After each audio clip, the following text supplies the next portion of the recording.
Hey, it's Cleedra. I hope you're having a great day. I just wanted to stop and pull over in this parking lot and give you some victorious mindset around emotional eating. When you have those cravings that hit you from out of seemingly nowhere, I want to give you a chapter out of my real life, as I always do with you guys, to keep it real.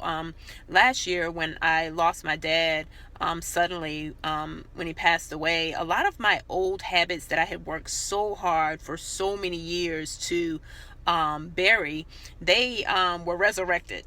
And I'm not saying I was a victim to them. They were resurrected because I made the choice to bring them back into my life. And one of the habits that I chose to bring back into my life around that same time that he passed away, McDonald's started 24-hour breakfast. And that meant you could get hot cakes and sausage all day long. And my dad, just to give you a little backdrop, when I was a little kid, on the days that he would be off, when he was he used to be a fireman. And so firemen, they would work like 3 days on and 2 days off. And on those off days, he would not put me on the bus for school. We would stay home. He would actually take me to school late. And we had this little ritual where he would bet if he could make a pancake as big as the pan and flip it without it breaking. And it would just be so much fun. We would be home, just the two of us, and we'd have a great time. Now keep in mind, I haven't had pancakes like that in years, but in his physical absence, there would be moments when I just want to connect with him. And so that brings in McDonald's 24-hour pancakes. And so I got into the habit of choosing those pancakes in those moments when I was really missing my father. And that resulted in what you would think, a 40-plus-year-old woman eating pancakes in the middle of the day. Extra weight gain. It made me feel sluggish. It made me very irritable. I certainly wasn't used to eating those kinds of carbs.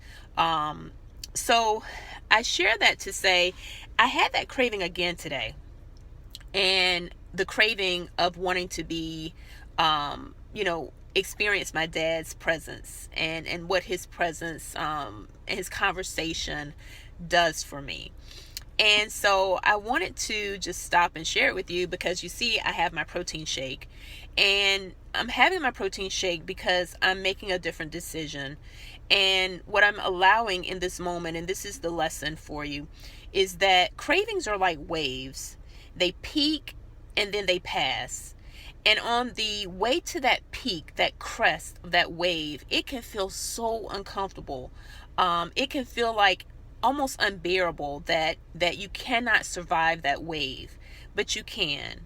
And so I just want you to allow yourself to ride the wave, let it peak, let it pass, and make a decision to move forward and move forward through the temporary discomfort so that you can get the long-term results that you really want. Long term, I didn't want the extra weight and the fatigue and the mood changes that refined carbohydrates give me. I didn't want that. That's not what I wanted, but I was choosing that. And I was choosing that because I was trying to get a legitimate need. Missing my dad, that was a legitimate need. This isn't about ignoring whether you're grieving or not. But meeting that legitimate need in a way that was illegitimate.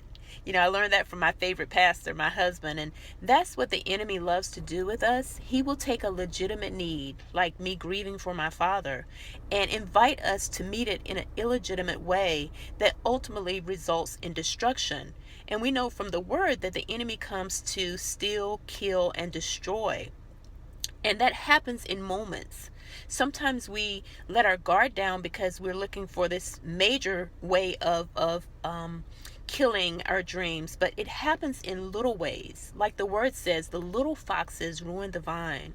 So I just wanted to offer this to you around emotional eating. If you're recovering, or if you're like me, you're in a season where you're ready to, this time I'm not looking to bury those old habits. I'm asking God and believing God for destruction of them. I want them destroyed, so to the point where when life brings me pain again, which I know it will, that I this time I destroy them. I don't bury them. I don't replace them with different habits. I destroy them. And I destroy them by sitting in moments like this where I am going to let it peak and let it pass.